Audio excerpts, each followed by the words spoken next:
Hello and welcome or welcome back to another episode of The Pilot Principle, the podcast where we take a look at just the first episode of a series, the pilot, and then use it to decide if we should watch the entire series.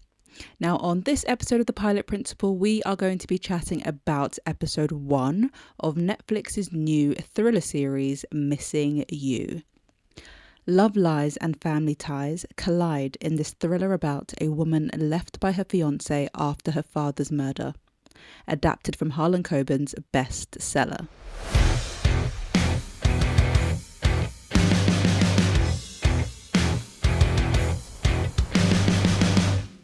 I've decided that absolutely nothing says Happy New Year like a new Harlan Coben x Netflix collab.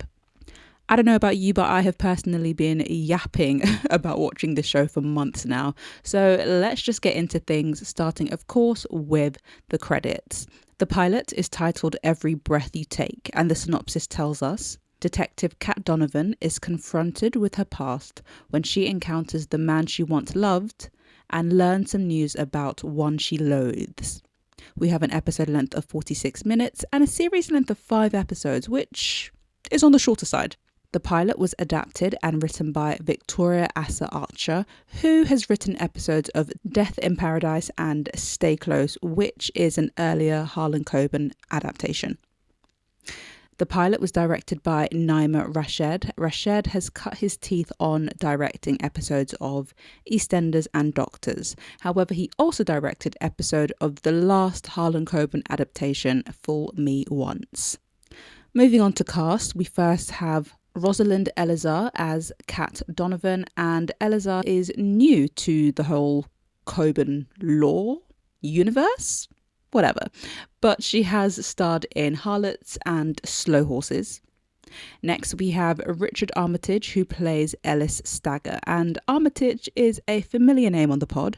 He has recently starred in Red Eye and Fool Me Once, but is also known for the Hobbit trilogy and BBC's Robin Hood. If you know, you know. Finally, on the selected cast list, we have Mark Warren, who plays Monty LeBurn. And Warren is another familiar name here. He has recently starred in The Red King and has been in Harlan Coben's Safe, which was Coben's first Netflix adaptation in 2018. The pilot does also star Ashley Walters, Lenny Henry, and Rudy Darmalingam. I mentioned that Safe was Harlan Coben's first Netflix adaptation, but Missing You makes this his 5th English adaptation for Netflix. Emphasis on the word English. And yes, I've seen them all, and yes, I will rank them for you later. If you have made it this far, then please don't forget to hit follow wherever you are listening to this podcast. Right, let's get into talking about the first 10 minutes. Why the first 10 minutes, you wonder, with bated breath? Well, because the first 10 minutes has now and will always be the part of a pilot and also a feature film script, to be honest, that will get the audience invested. So you must have your first 10 minutes on lock if you want somebody to continue watching your show, because in this day and age, people have such short attention spans. And if they don't like what they're watching after the first 10 minutes, then they will likely just switch off and find something else to watch. And the first 10 minutes of Every Breath You Take goes like this. We see a disheveled man on a horse in handcuffs, and as he gallops across the moors, he daydreams of a blonde woman. Then we're hit with the title, Harlan Coben's Missing You. We come back in on Kat, who is on a date and clearly hitting it off with her fellow gym buddy. She leaves the table to take a call and is distracted by the ruckus in the restaurant's kitchen. A chef has gone feral and he has sliced a man and is yelling at a woman who cheated on him, probably with the man bleeding out on the floor. Kat manages to restrain the knife-wielding chef, in heels, I'd like to add, and we learn that she is D.I. Kat Donovan. The next time we see Kat, she's at work being briefed about a missing person, Rishi Magari, who is the man from the beginning of the pilot on the horse in the moors, kind of looking like Heathcliff in Wuthering Heights. We then learn more about Kat's life, her past, her background, when the new guy Charlie gives her a light Google and discovers that her father, Detective Sergeant Clint Donovan, was murdered by Monty LeBurn. who is currently serving a life sentence in prison. Later on, when Kat is telling her friend Stacey about her date with the gym guy who she took home after their date, Stacey basically chastises Kat's life decisions and tells her to try and find a meaningful connection on the dating app that Stacey has signed Kat up for, Melody Cupid, where apparently on this app you match with people based on your music taste, which I'm not gonna lie, sounds like quite a good idea. Anyway, Kat does in fact take Stacey's advice, and while swiping, she comes across a familiar face. Through a series of flashback shots, we learn that this mysterious-faced man is Josh, Kat's ex-fiancé who disappeared out of the blue 11 years ago. And that is the 11-minute mark. And as an intro, I don't know if I can get much higher than that. As an intro, nope, can't do it. Firstly, massive LOL, because the person who Kat is on a date with is Matt Willis, as in Busted, as in Love is Blind co-host. Very random, did not know he was interested in acting, but good for him. We should all be allowed to try new things.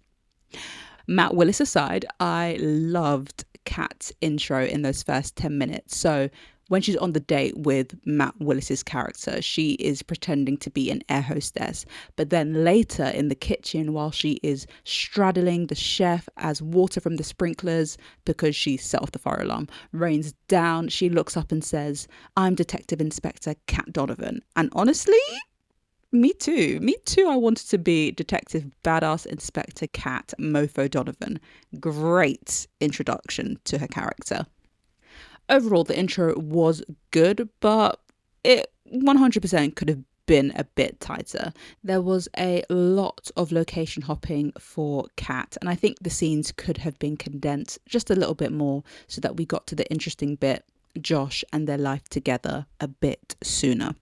Now, in terms of character, there really is just one to talk about, and that is Detective Inspector Kat Donovan, who is the head of missing persons in Westbridge, the fictional town where Missing You is set. And to be honest, Donovan is pretty great. She's respected, she's lovely, she's hardworking, she's a reliable individual who also seems to have a healthy work-life balance, which is incredibly rare for detectives, at least the TV ones I'm ever exposed to. Even though Kat's life seems pretty great, she has two questions that burn inside of her.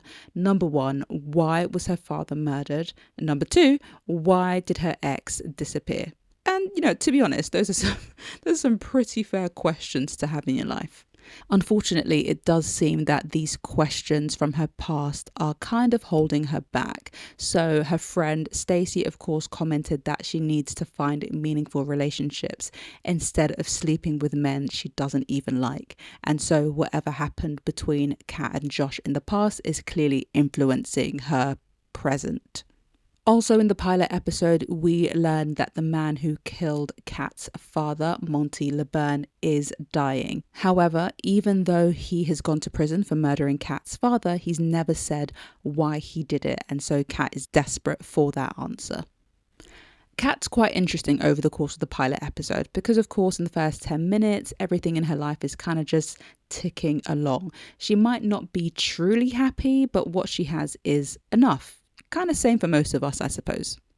However, over the course of the episode, that sort of okay life that she's built begins to shake. She finally thinks she'll get the two answers she's been after for years, but that hope slips away, leaving her, in a way, worse off than she started. I do find it quite interesting that despite the friends she has around her and the fact that she seems to be well liked, she still seems to be this sort of lone wolf character. This perhaps tells us that she keeps people at arm's length in her life. So even though she is surrounded by people, she's constantly alone. The characters that surround Kat include Ellis Stagger, who is her boss, and they seem to be quite on a friendly level. So I wonder if Stagger also perhaps knew Kat's dad, who was of course also in the force. We then have Stacey, her best friend, who pushed her into joining Melody Cupid. And Stacey is also a private investigator. And finally, we also meet Aqua, who is a yoga instructor. And we don't know too much about Aqua, but there was a look. I can't tell you what that look means, but like the camera really settled on Aqua's face and told us, remember this one, she's going to be important later on. But coming back to Kat, in the pilot episode, we mostly see one side to her character. So it will be interesting to explore how her interactions with those around her change as she does over the course of the series. If, of course, you choose to watch that far. And now it is time for a quick interlude to see what my film and TV life is looking like beyond the pilot principle. Starting, of course, with the books. And I guess this is a good time to mention that, as you may know, because I constantly harp on about it, I have read the book for Harlan Coben's Missing You. And I'll say that from the pilot, although there's a lot of similarities because of the names and the jobs and, general plot points, the pilot and I suppose the series as a whole in that case feels different. Arguably mostly because the series is not set in New York as it is in the book, but I don't know what it is. It's hard to put my finger on, but I will say if you have read the book, the series feels different. So use that information and take that whichever way you want. Okay, now moving on to my current read, I am starting 2025 off with The Bullet That Missed, which is the third book in the Thursday Murder Club series by Richard Osman. I haven't so much as cracked the spine yet, but I intend to, and I'm looking forward to it. Also, the movie for the Thursday Murder Club comes out on Netflix this year, and I, for one, am very excited. Moving over to film, and of course we have just come off the whole festive period, and I don't know about you, but I don't watch that many Christmas movies around Christmas. I mean, for me and my family, it's more about catching up with films that we probably should have already gotten to watching. Also, we watch a lot of action films in my house, so to give you an idea of what I'm talking about, around the festive period, I rewatched Hidden Figures, Die Hard, and then Die Hard 3. Don't ask me what happened to Die Hard 2. And I also finally watched His Three Daughters. Yeah, a bit of a random mishmash. I did manage to go to the cinema before the end of the year and I watched A Better Man, which is the Robbie Williams biopic.